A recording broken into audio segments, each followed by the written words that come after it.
Chegamos a mais um episódio do Alice de Volta, dessa vez com um personagem muito emblemático. Lídia Passi, eu acho que ele faz aquela linha do eu odeio ou eu amo. E quem que a gente tá falando? E agora a gente vai para segurança pública, né? Uma pessoa que já teve uma carreira muito consolidada, muito variada também, mas sempre dentro ali das Forças Armadas, na polícia, comando geral e agora secretário de segurança do nosso estado. Na nossa bancada. Boa tarde, seja bem-vindo, secretário Coronel Araújo. Muito obrigada por participar. Depois de uma luta, Obrigada por ter aceito. Gente, não é fácil, tá? Não a gente é já fácil. tá... Não é fácil conseguir um tempinho nessa agenda, mas que bom tê-lo aqui com a gente. Eu que agradeço a oportunidade de estar com vocês duas aqui. Estou mais uma vez. Coronel, Vamos nós. Vamos começar assim pelo começo, né? Porque tem... Vamos. A história é longa. A história é longa, mas a história do filho do borracheiro também foi borracheiro. Chegou à Polícia Militar, chegou ao comando da Polícia Militar, a gente já sabe. Mas tem algumas nuances ali, Lídia, que pesquisando um pouquinho, eu não sabia. Por exemplo, você dormiu numa cama pela primeira vez aos 18 anos, teve isso? No Exército Brasileiro, aos 19 anos. Até então eu dormia em rede, porque não tinha cama para dormir, né? Então, quando eu entrei no Exército, em 1983, foi me apresentada uma cama, que eu era o aluno 12, a cama número 12 do Núcleo de Preparação de Auxiliar da Reserva. Tinha uma cama, um colchão, um lençol e um travesseiro. Aí eu digo, a minha primeira cama na vida. Gostou? Qual foi a experiência, assim? A primeira deitada, digamos assim, é melhor do que a rede? Foi pior? Sem dúvida, porque era um colchão muito bom, macio, né? E um travesseiro e um lençol muito bonito, né? E tinha além do lençol, tinha uma fronha, tinha um cobertor de... Se tivesse frio, podia ficar coberto. Nada disso você Era tinha? tudo muito diferente. Não, eu não tinha. Eu dormia em rede, porque não tinha cama. Na minha casa não tinha cama. Era todo mundo em rede. Em rede, todos os filhos. Seu pai era agricultor, irmãos, né? Meu pai era agricultor, veio do interior para Natal. A gente veio morar em Felipe Camarão, que antigamente chamava-se Peixe-Boi. E... minha mãe era do lar, cuidava da casa, e ele passou aqui, saiu de agricultor para ser borracheiro. E eu fui ser o auxiliar de borracheiro, né? E então trabalhava com ele sendo borracheiro. E nos horários de folga eu ia estudar, era liberado, ele me liberava para poder ir para aula. E por que a Polícia Militar? Na verdade, eu... desde criança eu via meu pai sofrendo, né? Muitas vezes papai se machucava e não tinha o sustento para dar a gente, porque não tinha o emprego. E eu imaginava, meu Deus, se eu não estudar, o que é que eu vou ser no futuro? Então eu tenho que estudar para garantir um lugar. E as forças militares, como eu, quando estudava, tanto no primeiro grau como no segundo grau, eu passei a ser atleta. Então eu tinha um treinamento diferenciado na escola Winston Xuxo. E vi as pessoas que eram atletas ter possibilidades também de galgar um lugar na sociedade. Então eu digo, eu tenho que estudar, e apareceu a oportunidade de entrar no Exército. Aí pronto, foi a vez. Gostei, entrei, fiz a seleção para o NPOR, que é o Núcleo de Preparação de Oficiais da Reserva. Entrei no Exército, pronto, agora vai ser a minha casa. Aí estudei para entrar na PM e consegui. Inclusive fui o primeiro lugar no concurso para entrar no curso de formação de oficiais da Polícia Militar do Rio Grande do Norte. Diga-se de passagem, uma época em que a realidade é bem diferente dos concursos de hoje, da realidade de hoje, né? Como é que foi aquele ingresso? Na verdade, eram poucas vagas, a gente não tinha a escola de formação aqui no Rio Grande do Norte. A escola de formação ou era em Pernambuco, ou era no Ceará, na Bahia. E no ano de 1985, que foi quando iniciou o concurso foi em 84, e em 84 foi oferecido vagas para a Academia de Pernambuco ou a Academia do Ceará. E eu escolhi para Pernambuco. Eu tinha sido o primeiro lugar no concurso, eu poderia escolher. Escolhi para a Academia de Pernambuco. E lá fui cursar, lá na Academia de Paudalho, que fica no interior de Pernambuco. E cursei os 3 anos lá e voltei para o Rio Grande do Norte na condição de aspirante e segui carreira. Coronel, você se formou em letras, não é isso? Teve a oportunidade, inclusive, de morar fora do país, em alguns países, né? Não foi nem apenas em um. construiu uma carreira consolidada, né? A gente vai já chegar até lá, mas foi comandante geral da polícia por mais de uma vez, secretário. O senhor imaginava ter saído, né, lá do seu interior, vir pra cá, com essa vida dura, comer uma maçã Comer uma maçã aos 18 anos anos ou seja, também, tudo aconteceu junto com 18 a cama, anos, né? Ou seja, assim, era uma vida muito difícil, né? Agora, o senhor imaginava chegar onde chegou? Tinha esse sonho ou não? Eu, quando era criança e adolescente, lá na nossa casa, em Felipe Camarão, não tinha rádio. Não tinha energia elétrica, não é isso? Não tinha energia elétrica. Aí tinha um rádio de pilha, que a gente ouvia pela vizinha nossa. E a nossa vizinha, ela tinha um rádio de pilha, e todos os dias pela manhã eu ia ouvir as notícias, né? Aí tinha um astrólogo chamado Omar Cardoso. Eu lembro esse nome, ele é bem famoso. Então, Omar Cardoso, ele dizia palavras do positivismo, que na época eu não tinha ideia, sabia nem o que era Auguste Comte, nem positivismo. E a frase, todos os dias, eu aprendi isso, que eu ouvia na rádio, ele dizia a seguinte frase: bom dia, meu caro ouvinte, bom dia, minha cara ouvinte. Aí parava, aí dizia: todos os dias, sobre todos os pontos de vista, vou cada vez melhor. Então, eu aprendi isso desde criança, com todas as dificuldades, e sempre pensar positivo. Então, eu não podia nunca pensar negativo. Então, eu sempre pensava positivo. E esse positivismo, com todas as dificuldades que tinha minha família, para que eu ocupasse um lugar na sociedade, eu sabia que seria com dificuldade. Tudo suado, com muita dificuldade. E os homens e mulheres de boa vontade me deram a oportunidade, porque você precisa de ter sorte e ter também a oportunidade dada. Então, me foi dada a oportunidade, mas com muito suor, com muito esforço. Soube segurar, né, levar adiante. Será que é por isso que ele fala assim no WhatsApp, bom dia, minha cara amiga? Assim? Olha, acho que ele ficou com esse hábito, porque ele fala assim. Aprendi com o Omar Cardoso. Oi, minha cara amiga. Bacana. E às vezes você tem ideia do poder, né, de que algumas frases, do que uma pessoa às vezes fala pra gente lá atrás, que fica ali ressonando, né? Uma hora vai melhorar, eu vou conseguir, que bacana. Coronel, você disse que morou em Felipe Camarão. A gente vai dar um saltozinho no tempo, porque eu me lembrei aqui que você morando em Felipe Camarão e hoje Felipe Camarão sendo um bairro assim considerado, eu acho que o mais temido por qualquer pessoa que integra as forças de segurança, deve lhe deixar numa situação no mínimo reflexiva, pensativa, né? Como é que você enfrenta uma situação dessa, né? Você veio de um bairro como esse e hoje os seus comandados não podem ou não deveriam, ou se pudessem, não morariam mais em Felipe Camarão. Como é que você se sente? Felipe Camarão da minha época era um Felipe Camarão que sempre foi de dificuldades. Não tinha água, não tinha luz, não tinha telefone, não tinha saneamento, não tinha rua calçada. Mas Felipe Camarão sempre foi um ambiente que o poder público não esteve presente. Então, por exemplo, não tinha uma escola para nós frequentarmos. Eu saía de Felipe Camarão e até o quilômetro 6 saía a pé, porque não tinha uma escola para nós estudarmos. Então o tempo passou, criou-se algumas escolas lá, mas sempre houve uma deficiência de locais para esporte, recreação, não tinha aquele apoio que o poder público deve dar. Então, as políticas públicas de segurança em determinadas comunidades, elas sempre falharam. Não tinha uma escola de tempo integral. Hoje já existe a possibilidade de construção de escolas de tempo integral para que os jovens sejam ocupados. Então eu e outros colegas que nós sobrevivemos, conseguimos sobreviver, na época foi muito difícil. Hoje, apesar de todas as possibilidades que tem, mas a comunidade ainda é uma comunidade sofrida, tem muitos problemas de infraestrutura, de iluminação, de saneamento, de esporte, lazer, recreação. Então, as dificuldades ainda são grandes. Antes foram maiores, mas existem outros fatores que influenciam para a criminalidade, inclusive lá em Felipe Camarão. Eu fico angustiado em ver determinadas coisas que acontecem na comunidade e nós não temos mais condição de fazer. Porque as pessoas cobram muito da segurança, mas esquecem que os problemas que acontecem em determinadas comunidades não é só polícia.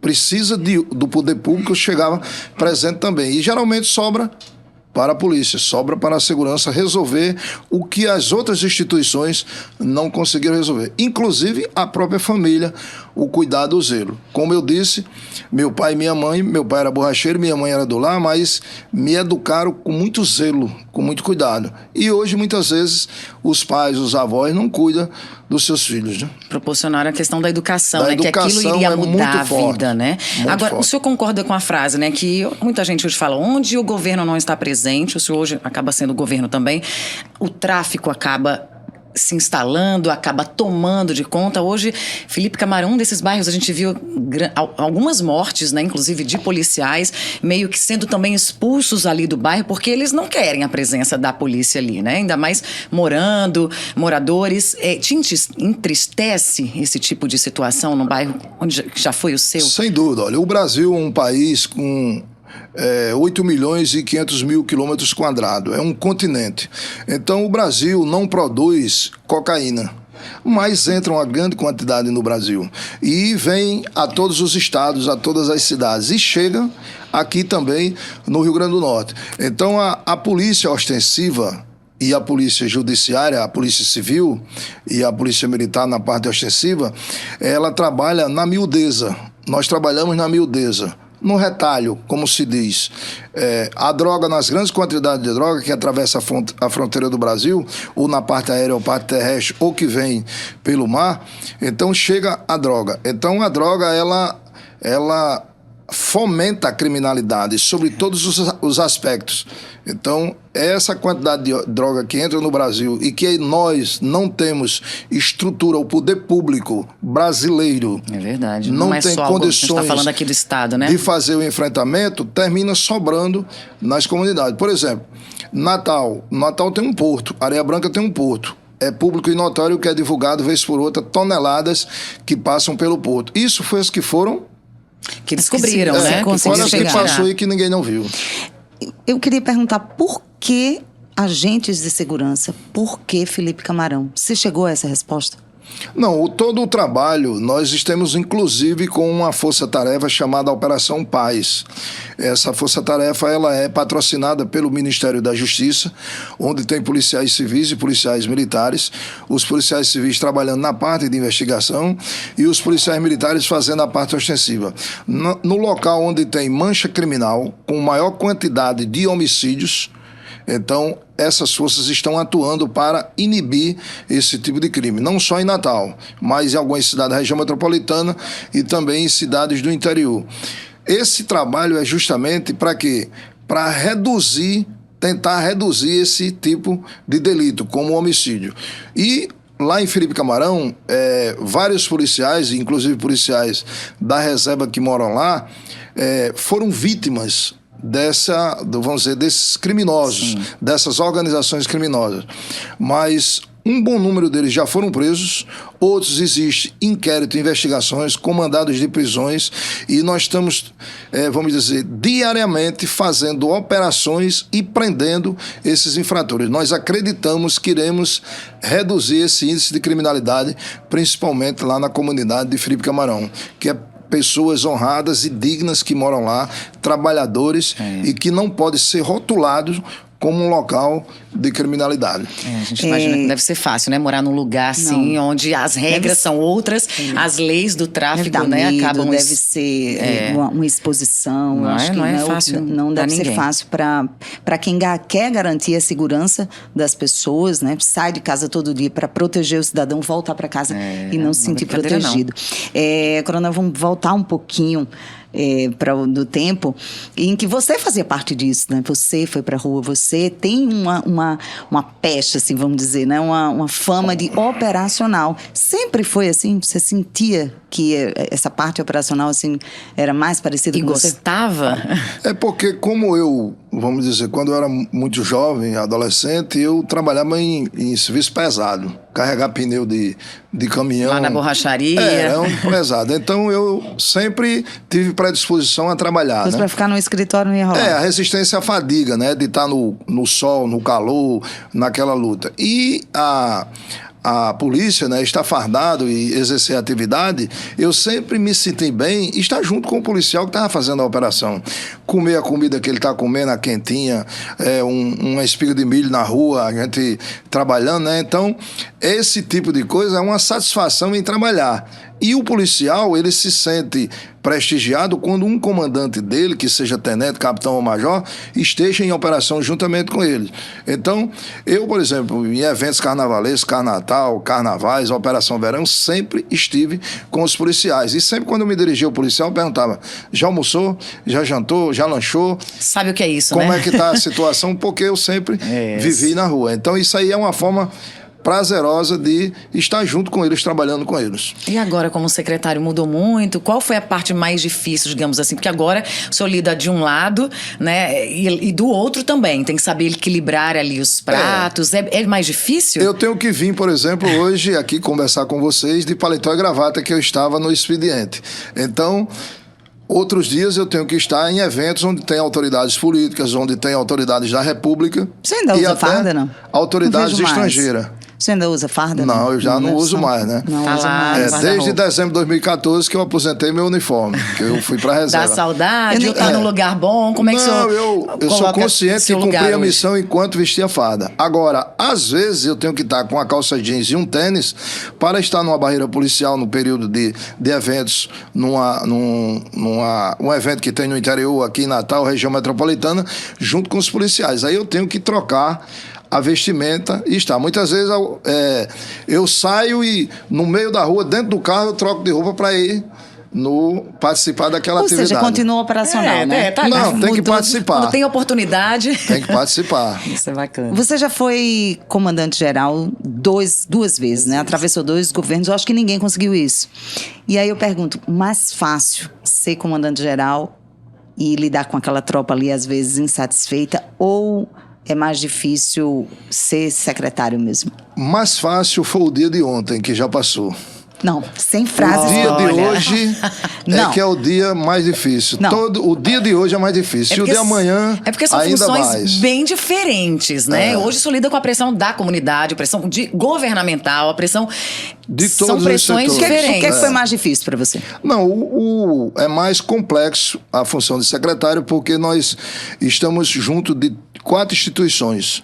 A Polícia Civil, a Polícia Militar, o Corpo de Bombeiro e o Instituto de Perícia. Então são 4 instituições da área da segurança pública e trabalhamos com as outras secretarias de Estado, principalmente as secretarias que têm um relacionamento ligado à segurança, como a Secretaria de Administração Penitenciária, que tem um sistema prisional.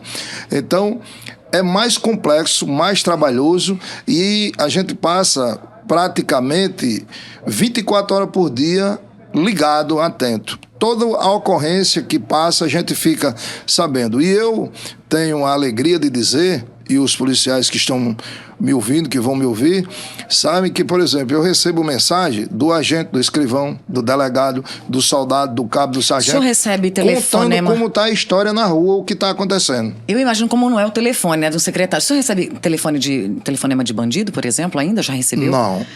Qualquer Ameaça. um que se identificar, eu desligo e não quero conversa, Porque que eu acontece, né? não Eles vou são- perder tempo com isso. Agora atendo policiais, toda hora que ligam para mim, manda mensagem, e o público em geral, desde o líder comunitário, a mais alta É uma autoridade da loucura seu República que se telefone, ligar. então, Não digo o presidente, que o presidente não vai ligar para mim, mas os ministros de Estado liga, como já ligou, ministro de Estado, e eu atendi e resolvi o que tinha de resolver e participei da atividade. Então eu estou, o deputado, senador, vereador, líder comunitário, Imagino que todo seja mundo, estou atendendo uma todo loucura, mundo. uma loucura. Vinha pra cá, aí um colega de vocês, jornalista, me ligou fazendo um pleito de uma atividade comunitária na área onde ele trabalha, e eu atendi, só eu estou indo lá para 96. Você atende mais pleitos dos jornalistas que estão com problemas com segurança na rua ou que são realmente demandas do jornalismo? Porque eu acho que hoje está Meio a meio. equilibrado ali, né? Ligou, eu atendo, né, manhã, tarde, noite, madrugada, qualquer hora, e tento resolver e ajudar. Sempre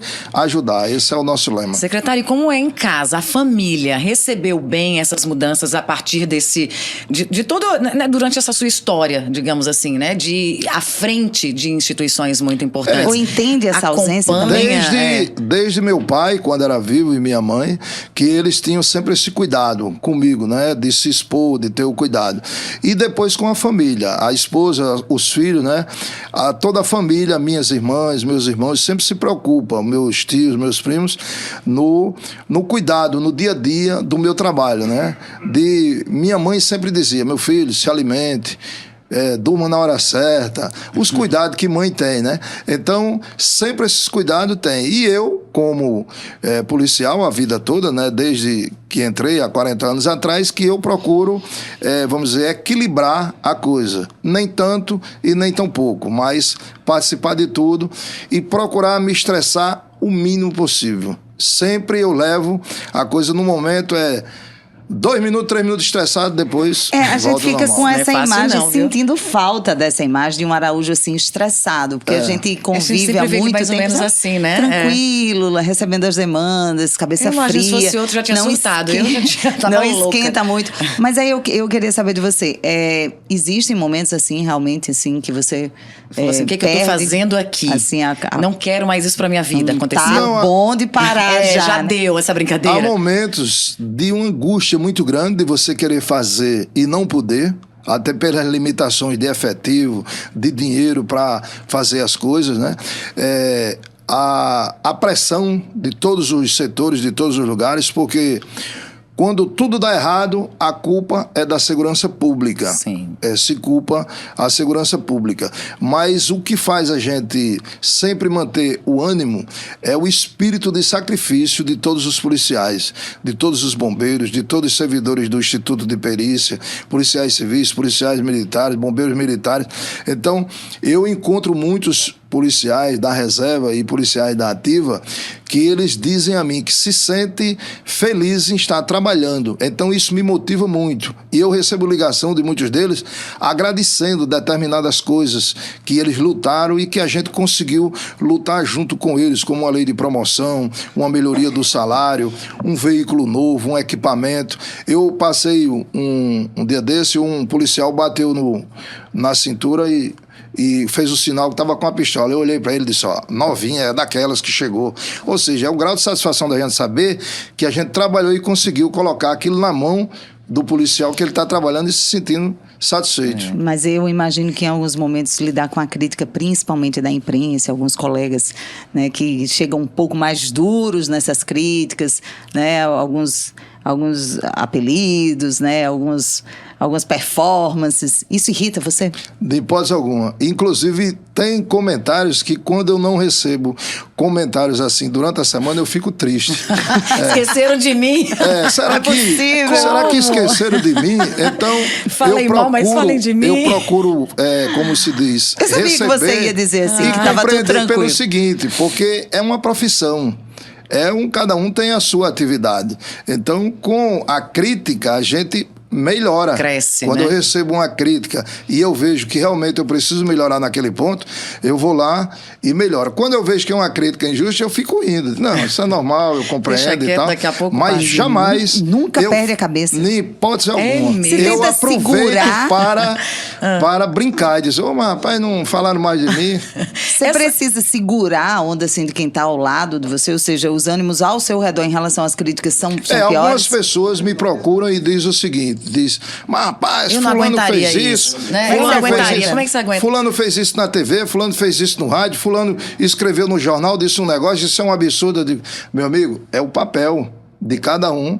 Inclusive tem um amigo de vocês que é jornalista, que ele, inclusive, ontem mandou uma mensagem para mim, e ele disse, rapaz, eu represento. Eu digo, pronto, você representa. E eu sou um dos que sofro pelas suas coisas. Mas isso aí... Pela sua liberdade. é de normal. expressão, querendo saber? né? Mas isso aí é como uma normal, coisa eu não tenho. Eu não tenho raiva de ninguém, não fico Não estressado fez com nada. inimigo por causa disso. Hipótese alguma. De forma hipótese alguma. E essa veia, mas assim, é de boa até, mas ele parece, né, levar as coisas assim. Sim. Isso também na sua vida, na vida pessoal, sempre foi assim? Sempre essa foi tranquilidade? assim. Eu, por mais um trabalho, alguém do próprio trabalho que tem um desvio de conduta que traz problema institucional, no primeiro momento eu fico, mas depois eu converso com a pessoa e digo, olha, você fez isso, tá errado, você será responsabilizado. E sempre fui. No período que comandei a PM, coloquei pessoas para fora da Polícia Militar, Eu, não, na verdade, não fui eu, fui a pessoa que teve uma conduta e chegou o processo.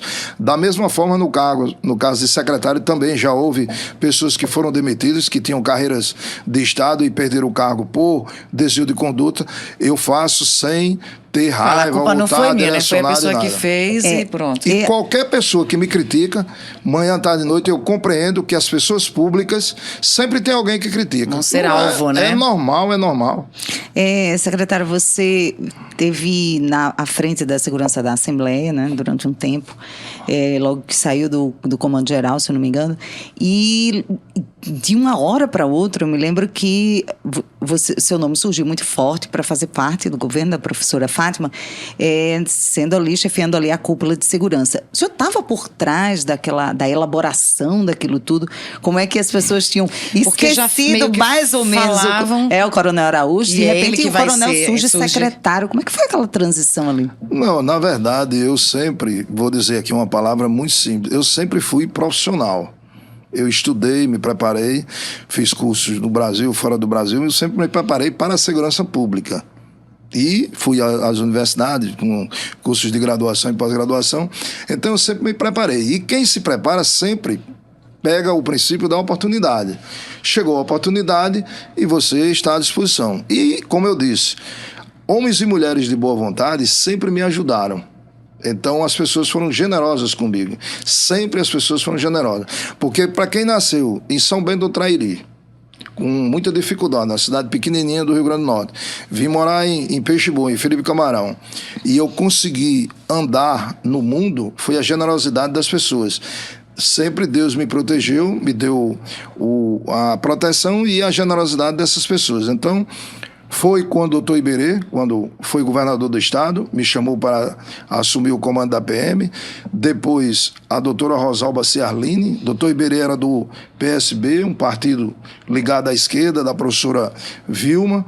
Depois, doutora Rosalba, que era do DEM, um partido de direita, contrário o doutor Iberê. Posteriormente, eu saí do comando da PM, fui trabalhar na secretaria, já na reserva. O deputado Ezequiel do PSDB, a social-democracia, é outra ideologia política. E surgiu a oportunidade da professora Fátima Bezerra, do Partido dos Trabalhadores. Então, eu sou de todos os partidos e não sou de nenhum partido. As pessoas dizem que o senhor fez aquele plano de segurança, fez? O plano? Sim, né? Não, eu sempre ajudei as autoridades quando as autoridades me procuraram. Sempre assessorei as autoridades. E continuo assessorando e dando opiniões a nível estadual e a nível federal, como dei no governo anterior e no atual governo a nível federal. Quando as autoridades me consultam, eu, pelos cursos que fiz e a experiência, eu faço minha opinião. Agora, como é que foi transitar, né? Por isso você falou agora, não tem um partido, eu já fui de vários, né, partidos, a gente viu recentemente aqui essa crise, digamos assim, né? No Brasil partidária, a gente tinha tem um governo que é de esquerda, né? E a gente tinha uma presidência da República que era totalmente ao contrário disso, aí com Jair Bolsonaro, e o senhor também é militar, né? Eu imagino, assim, a sua cabeça, como é que ficou, assim? O trabalho foi o mesmo? Como é que o senhor se sentia? Vou completar se colocava? Porque eu imagino que não deve ter sido fácil. Além de tudo, o senhor recebeu críticas em relação a isso, né? O seu posicionamento por ter transitado muito bem em setores do governo de Jair Bolsonaro e ter feito parte do governo da professora Fátima, né? Como é que foi isso?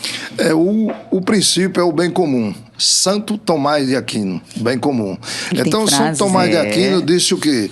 Que você tem que pensar sempre no bem comum. Então, eu, como secretário de Estado, quem me nomeou foi Maria de Fátima Bezerra, governadora do Rio Grande do Norte. Então, ela me nomeou para exercer um cargo em comissão e depositou confiança. Então, o governo, que não era aliado ao governo do Estado, tinha os ministros e as autoridades do governo federal. E eu precisava, o governo do Rio Grande do Norte, o povo do Rio Grande do Norte, precisava de interlocução junto ao governo federal. E eu tinha muitos generais que foram meus professores, foram meus instrutores quando eu era do Exército, quando eu fiz curso na Escola Superior de Guerra e outros cursos que eu fiz. Tinha um trânsito mais tranquilo, mais leve. Tinha amizade com essas autoridades. É tanto que o vice-presidente da República veio ao Rio Grande do Norte e foi lá à Secretaria de Segurança e a governadora esteve com ele lá. E todas essas autoridades, elas tinham a ideologia política, contrário ao governo da professora Fátima, né? Mas o Rio Grande do Norte estava acima de todos os questionamentos. Desde o ministro Moro, que foi ministro da Justiça, depois o ministro André Mendonça, que hoje é ministro do Supremo Tribunal Federal, depois o ministro Anderson Torres e hoje o ministro Flávio Dino. Então, eu tenho interlocução e tive interlocução com essas autoridades do mesmo jeito, porque eu nunca fui pensando no acordo de partido, eu fui sempre pensando no Rio Grande do Norte, no povo do Rio Grande do Norte, para trazer recursos, comprar equipamento e dar melhores condições. E a governadora Fátima Bezerra, quando me convidou, ela sabia que eu teria interlocução nesses locais. Como hoje, continua a interlocução com o Sua Excelência o ministro Flávio Dino, quando vou a Brasília, converso com ele, com o secretário nacional de Segurança Pública, e os recursos continuam chegando ao Rio Grande do Norte. Isso é positivo, há que se ter um equilíbrio, né? Até porque se for Sem todo mundo, dúvida. se ninguém abrir mão um pouquinho ali, eu E consegui. eu Ela se beneficiou, respeito então, desse a trânsito, autoridade. por A exemplo. autoridade eleita é o que todo cidadão brasileiro deve respeitar. Hoje, o presidente da República é Luiz Inácio Lula da Silva e a governadora do estado do Rio Grande do Norte é a professora Fátima Bezerra. Então ela se beneficiou assim do seu trânsito? Bom, Acho que foi positivo, não por se isso, beneficiou. Ela deu carta branca para agir e buscar recursos para o Rio Grande do Norte. E o que você acha que foi positivo, né? Foi positivo porque quem ganhou foi a sociedade, com novos equipamentos e estrutura, e continuamos nessa luta. o pior momento de toda essa passagem agora como secretário pelo governo foi realmente o começo do ano? Ou não? Nós tivemos... Teve momentos piores? Nós tivemos um momento que, vamos dizer, foi diferente para todos nós, para toda a sociedade norte-rio-grandense. Porque algo que veio, vamos dizer, ligado ao sistema prisional, que é público e notório, pelas dificuldades que o Rio Grande do Norte tem e o Brasil todo tem. Não tem nenhum estado da federação que tenha a quantidade de presos dentro dos estabelecimentos prisionais que seja a quantidade realmente que cabe. Sempre ideal. É ideal, é uma dificuldade em todos os estados da federação. Uns controlam de melhor forma, outros de forma diferenciada. E sempre há essas, vamos dizer, essas organizações criminosas que se rebelam contra o poder público. Contra o poder público e contra a sociedade. E aqui no Rio Grande do Norte nós tivemos essa situação. E tivemos uma fortaleza muito grande, porque todos se uniram em defesa das forças de segurança, em defesa da sociedade. Desde o governo federal, o governo do estado do Rio Grande do Norte, as prefeituras, com guardas municipais, todas as instituições e os poderes constituídos do Rio Grande do Norte. Ministério Público, Poder Judiciário, agora foi uma todos tensão trabalharam muito juntos. grande, né? Assim, o nosso estado, ele virou notícia aí nacional, as pessoas estavam com medo de sair, é uma guerra declarada, né? E Em que nosso não foi estado, a que é primeira pequeno. vez. Que não Isso foi é a primeira que não foi a vez, primeira o pior, vez. né? Fez as pessoas relembrarem o tempo da pandemia, foi todo mundo pra casa Foi durante vários horrível, dias. tipo assim, era a Pensar, marginalidade não vou mandando no sair. seu A pandemia ir e vir. voltou, sendo que na segurança Como pública. é que se sente nesse momento uma pessoa que está à frente, né, de certa forma, da segurança? O sofrimento, a angústia é muito grande, porque, por exemplo, nós ficamos num momento que nós não temos viaturas para os policiais. Nós precisamos pedir às outras secretarias, da Secretaria de Saúde, da Secretaria da Educação, a dificuldade muito grande de locomoção dos policiais, até a quantidade de armamento, de equipamento. Então nós sofremos num período muito forte, mas como eu disse, recebemos apoio da Força Nacional, da Polícia Federal, da Polícia Rodoviária Federal, o Ministério da Justiça. A governadora esteve em Brasília, conversou com o ministro da Justiça, com o presidente da República e trouxe todos os esforços para cá. Além desses esforços que trouxe durante esse período, conseguiu o recurso que está sendo aplicado agora. Nós estamos entregando viaturas novas, equipamentos novos aos policiais, para ter condições de enfrentar a criminalidade e estabilizar a situação do Estado, em termos de criminalidade e violência. Agora, o papel mais importante de todos foram dos policiais, dos bombeiros, dos servidores do ITEP. Não pararam um minuto, né? Dos policiais civis e militares. Loucura, Foi verdadeira abnegação. Eu emagreci, eu estava um pouco roliço, né? Se viu? Vamos falar aqui na parte boa. Afinei, deu eu perdi emagreci. 6 quilos. Eu imagino. Então o respondeu, estresse. deve ter sido o pior momento mesmo. A parte boa Porque aí foi forte mesmo, todos nós. Nós fácil passamos períodos, dias sem realmente dormir, literalmente. Cuidando e tentando ajustar. Secretário, a gente falou de dias ruins, né? Vamos falar de dias bons. Vamos. Quais são suas boas lembranças assim da carreira? Imagino que tenham sido dentro da Polícia Militar, não tenham sido fora. E eu queria que o senhor relembrasse aí esses bons, realmente que o senhor guarda com carinho, bons momentos dentro da sua carreira. Bons momentos é aquele de a satisfação de servir, de sentir que o próximo, o trabalhador da segurança pública, ele se sente feliz por algo que nós ajudamos a fazer. Por exemplo, eu era comandante da Polícia Militar, coronel comandante. Aí eu estava no quartel passando, um soldado me procurou. Aí o soldado disse a seguinte frase, disse, a polícia é muito ruim pra gente. Mas eu disse por quê? Disse, o senhor já é coronel, é comandante, e o senhor foi meu comandante quando o senhor era tenente. E eu era aluno soldado. Eu ainda sou soldado e o senhor já é coronel. Olha só a questão dos níveis aí, né? Aí eu fiquei numa situação, olhei para ele, essa pessoa é real, é verdadeira, existe, hoje está na reserva. É um cabo da reserva da Polícia Militar. Aí eu fiquei com aquela coisa na minha cabeça, não adianta eu estar aqui angustiado e não fazer nada por um cidadão desse. Então, se eu tirar o tempo, isso foi logo quando eu assumi o comando da PM, se eu tirar o tempo como comandante e eu não fizer algo para mudar isso aí, não valeu a pena. Para que as pessoas possam comandante. Evoluir também, né? Como então, alguns evoluem. Um momento de alegria e de satisfação muito grande na minha vida como oficial da Polícia Militar e como comandante foi que nós conseguimos convencer a doutora Rosalba Ciarline Rosaldo e o marido dela, chefe da Casa Civil, doutor Carlos Augusto Rosado, que precisava mandar uma lei para a Assembleia Legislativa para dar a carreira das praças, que as praças da Polícia Militar não tinham carreira. Na linguagem popular se dizia assim, o cara entrava soldado e morria soldado. Ficava naquele cargo eternamente, né? Eu, numa conversa com o doutor Carlos Augusto, que ele não queria que a lei fosse para a Assembleia, porque disse que ia ser um dispêndio financeiro muito grande, e eu, numa manhã, eu acho que foi uma manhã iluminada, foi de grande alegria essa manhã, eu fui conversar com ele. Ele disse, sobre aquela lei, nem venha que não vai para a Assembleia. Só que eu já estava vacinado. Alguns deputados já tinham dito a mim, olha, ele não vai mandar a lei. A governadora não vai mandar essa lei porque ele não vai mandar. Aí eu cheguei lá e contei uma história para ele, ele se emocionou, ficou... Foi a história do cabo? Hein? A mesma história? Eu contei uma história a ele o seguinte, eu disse, olha, o senhor, seu pai foi governador do estado. O senhor tinha um orgulho muito grande porque conheceu o coronel Revoredo, que era o chefe da Casa Militar, amigo do seu pai e seu amigo. Mas o senhor lembra daquele soldado que andava com o coronel Revoredo? Ele disse, lembra, porque o soldado, o pai do doutor Carlos Augusto, que era o governador do Rio Grande do Norte, dizia, cuida aí de Carlos. Aí ele saía cuidando, ele ia para os cantos e ele cuidava dele.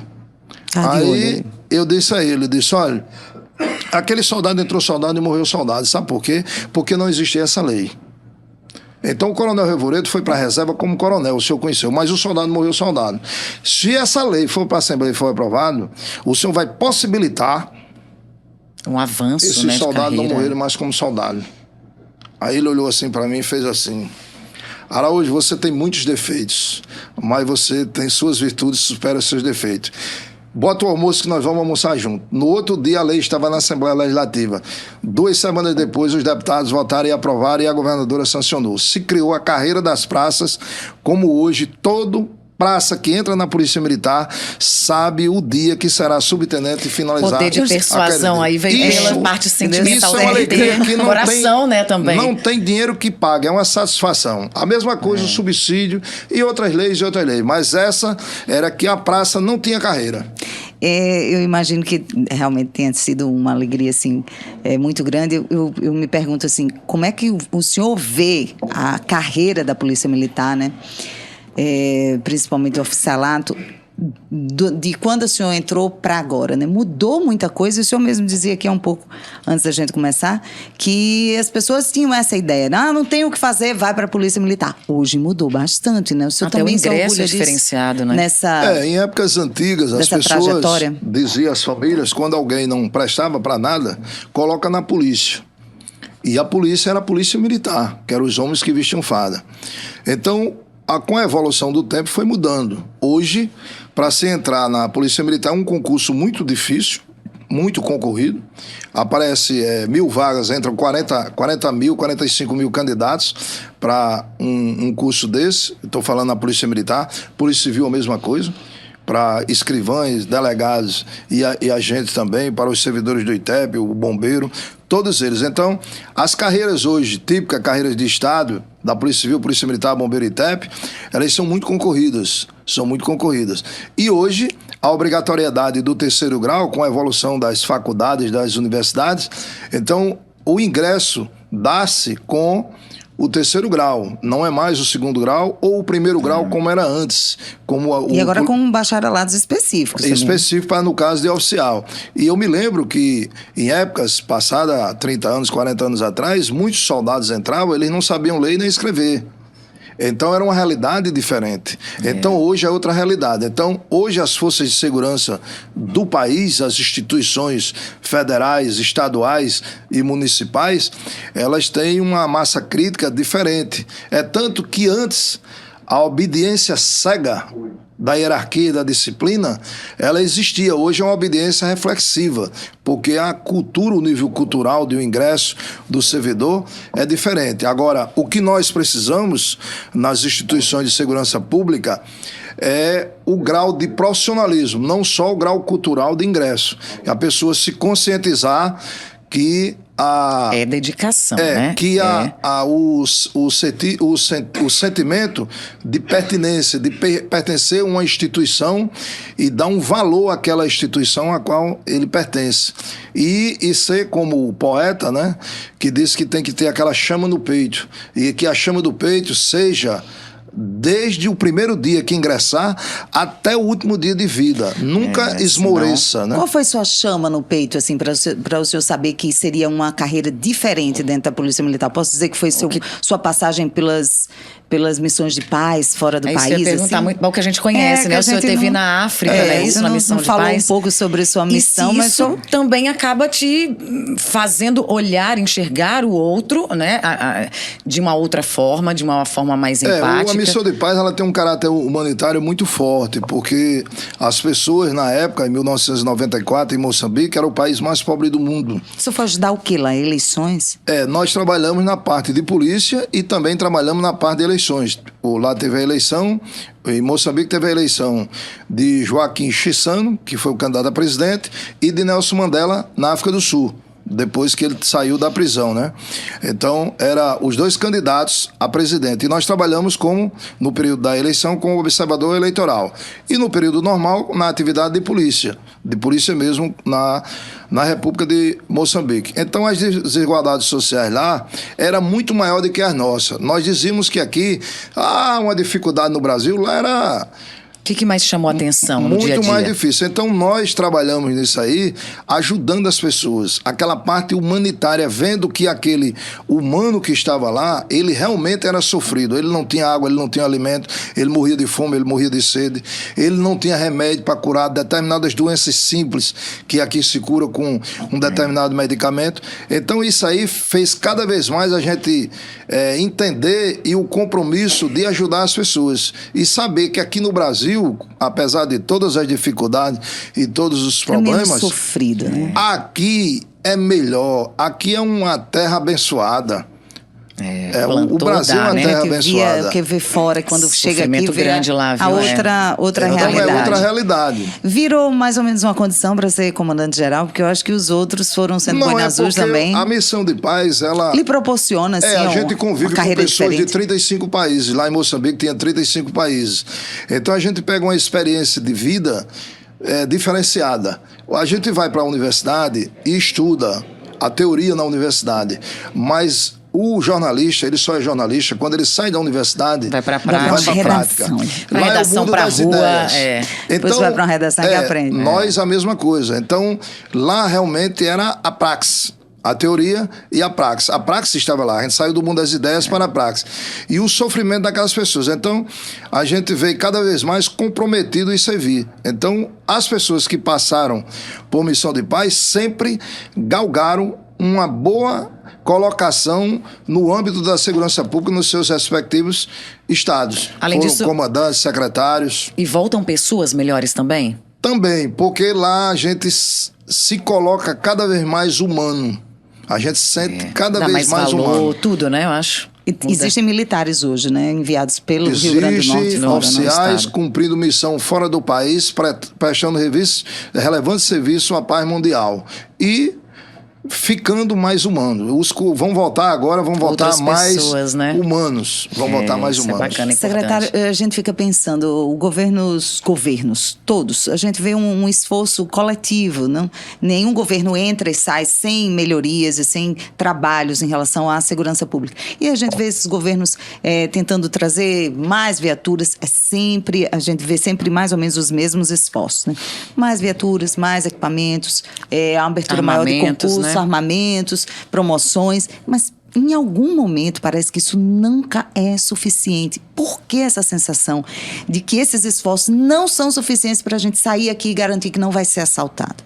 É porque o humano, desde o princípio, a primeira linguagem é inata ao ser humano. Só quem fala é o humano. E o humano também é inato à violência, desde os princípios da Bíblia, né? Então, a violência ela já está dentro do ser humano. Então, de todas as dificuldades que o humano ele enfrenta em qualquer sociedade, em qualquer parte do mundo, independente do determinismo biológico ou não, a sociedade ela, vamos dizer, ela não cresce de maneira igual para todos. Então, essas desigualdades sociais, ela ofende ao chamado tecido social. Tem local onde tem mais escola, onde tem mais esporte, lazer, recreação e onde não tem nada. E onde o poder público, ele abandona o cidadão.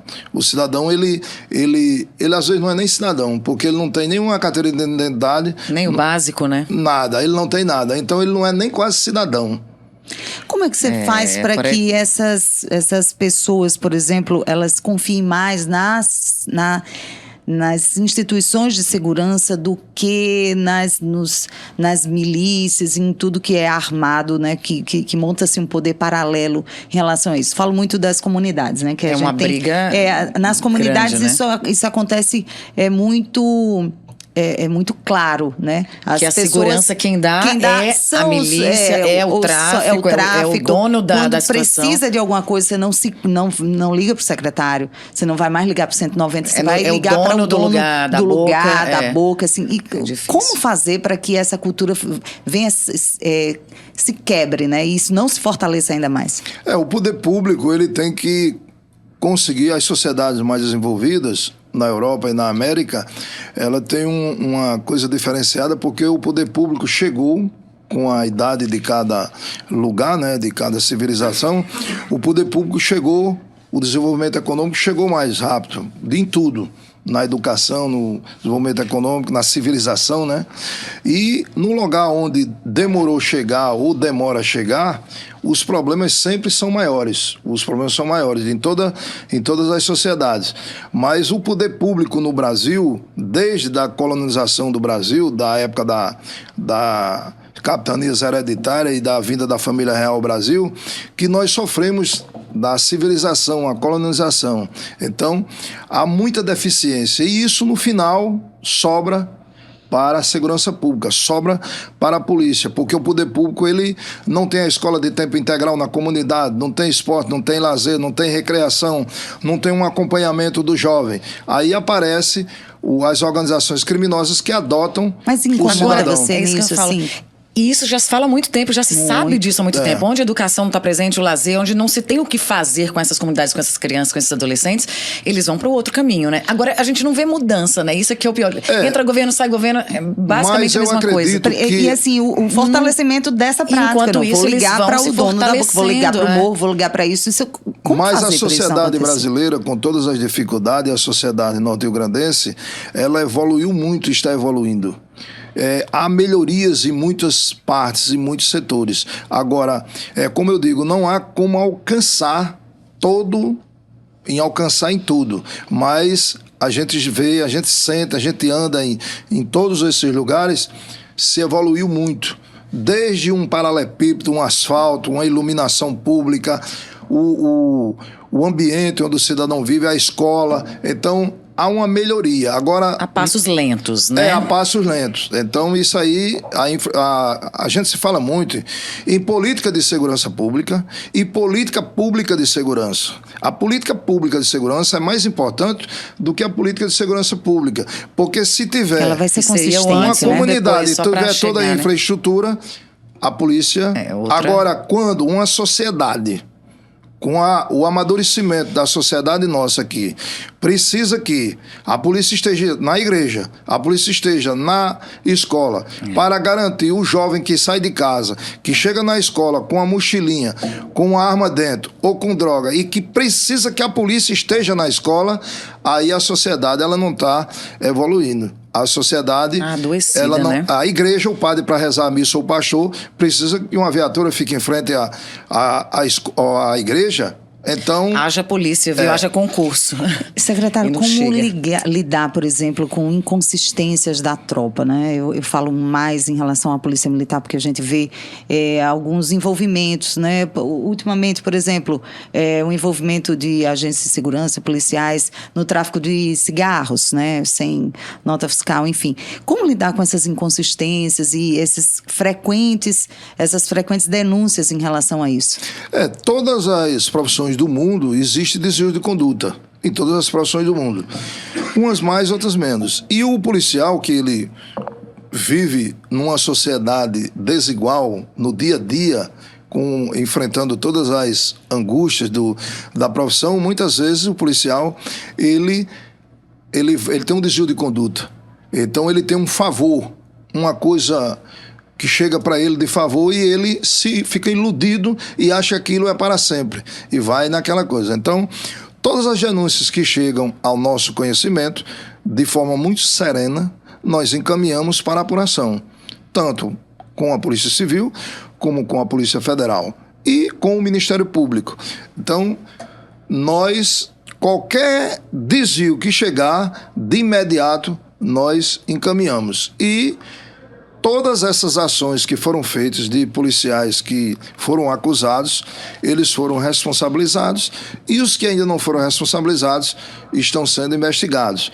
E os que cometeram desvio de condutas serão responsabilizados. Hoje, você tem ideia de mais cedo ou mais tarde. Quantos processos desses estão rolando Já atualmente? muitos processos, muitas investigações, muitas ações de vários tipos de delitos, atividade de de crimes delitos. e tudo. Você sente que essas turmas novas, né? E a Polícia Militar, por exemplo, colocou acho que mais de 3 mil nos últimos anos.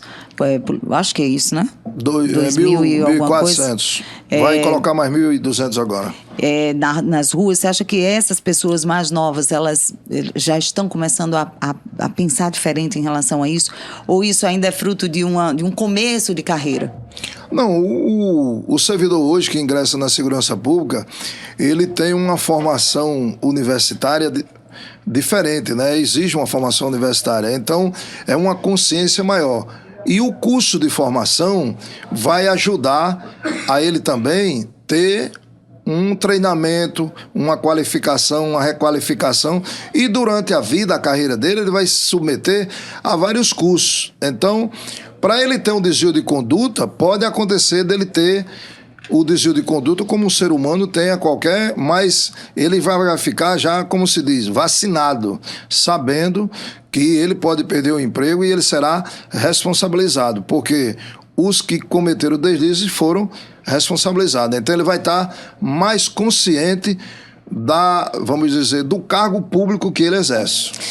A gente já está perto aqui do nosso fim. Eu queria saber ainda mais umas coisinhas aqui. Como é que o senhor se vê nos próximos anos? Como é que vai ser a vida do coronel? O senhor, quando saiu, né, do comando da PM, ficou naquela dúvida, todo mundo, para onde é que ele vai agora? Já se falava ali por trás, vai pegar ali uma secretaria. E daqui para frente, qual seria o próximo passo? Existe algum cargo que o senhor gostaria de exercer, que não exerceu ainda? Vai para casa pescar? Vai para casa descansar? Eu iniciei que é aqui. novo pra isso, né? Ainda tá novo, Eu aqui iniciei... Mas já batalhou muito, né, gente? Eu não tenho que não tenha trabalhado 59 bastante. anos de idade. Ele faz 60 próximo ano, né? Eu vou ser sexagenário o próximo ano. Então, eu costumei, no início aqui, eu disse que os homens e mulheres de boa vontade sempre me deram uma oportunidade. Então, a oportunidade hoje é estar aqui. Eu não sei se amanhã eu estarei fora do cargo não dá de para secretário. prever, mas dá para saber o que Mas você eu estou cumprindo a minha que tarefa. você gostaria. Então eu estou cumprindo minha tarefa. Se no futuro vier outras tarefas e eu tiver condições de enfrentar, estarei enfrentando. Mas a missão hoje é a segurança pública no estado do Rio Grande do Norte, trabalhando e auxiliando a professora Fátima Bezerra. Em outras palavras, não está cansado? Não, cansado todos nós estamos, tem muita porque chama para queimar.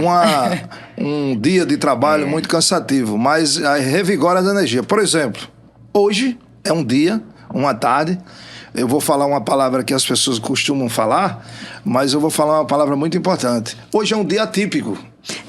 Tá aqui conversando com a gente, né? Não tá na loucura lá dentro do gabinete. É um Araújo Reis atípico. Eu não venho todos os dias há 96.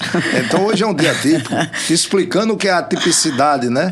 O vocábulo. É raro, né? mas acontece, né? Então eu estou aqui, é um dia que revigora as minhas energias. Porque eu estou conversando com vocês aqui, falando da minha vida, da segurança pública, do trabalho. Isso aí vai mais uma energiazinha para motivar o trabalho. E a gente queria saber o que você gosta de fazer quando não está trabalhando. Quem gosta é de fazer esse o quê? O Araújo, lazer? assim, Quem de é? folga? Como é Eu exatamente leio. sem... Existe folga? Eu costumo O celular ler, deixa? eu costumo ler ou ler pela internet, ou ler livros, ou assistir filmes, a me atualizar em notícia. Muito caseiro? Sempre eu estou ocupado. Muito caseiro, mas em casa. Fico praia, em casa não viaja. e fico em outras atividades. Eu não, vamos dizer, eu não tenho uma rotina. Sua rotina mudou, assim, depois de secretário? Porque até ali, Até de poder comandante sair geral, pra a gente todo eu lugar. ainda conseguia ver. Né? Às vezes secretário de conseguia segurança ver é em mais algum difícil. lugar, dava uma volta. Ele a nem gente ainda fala conseguia. pra onde ele gosta de ir, você tá Não vendo, né? disse, Isso daí né? já Já é entendi, do já cargo, entendi. a gente já Mas entendeu. assim, eu conseguia ver. Agora a gente não vê mais. Assim, mudou muito. A questão da segurança Muda própria, e né? muda Deixou a de fazer rotina, coisas muda tudo. Com a muda família, tudo, e eu inclusive, né? procuro sempre fazer Mudar coisas também. diferenciadas para não ficar na rotina. É aquilo que a gente Não fala, ficar né? marcado Não chega também. em casa sempre pelo mesmo Pronto, caminho. muda sempre. Não, mas assim, suas atividades do que você gosta, assim, não faz mais. Vai esperar um tempo de voltar a fazer? Ou dá um tempinho, ainda consegue fazer, O por que exemplo? deixou de fazer por causa do carro? Não, eu, por exemplo, ir na praia. eu tenho uma atividade na maçonaria, mas hoje eu não tenho tempo, porque não consigo você maçona, estar né? presente. Mas é uma das atividades que eu deixei de participar, porque eu não tenho tempo. Eu não posso me comprometer e não participar. Mas pelo cargo de secretário de segurança. Porque... Existe outra coisa que você deixou de fazer, por exemplo? Não, por exemplo, eu não às vezes eu não vou, como eu nunca ia, por exemplo, a festas. Eu nunca fui a Já festas. não gostava muito, não gostava de festas.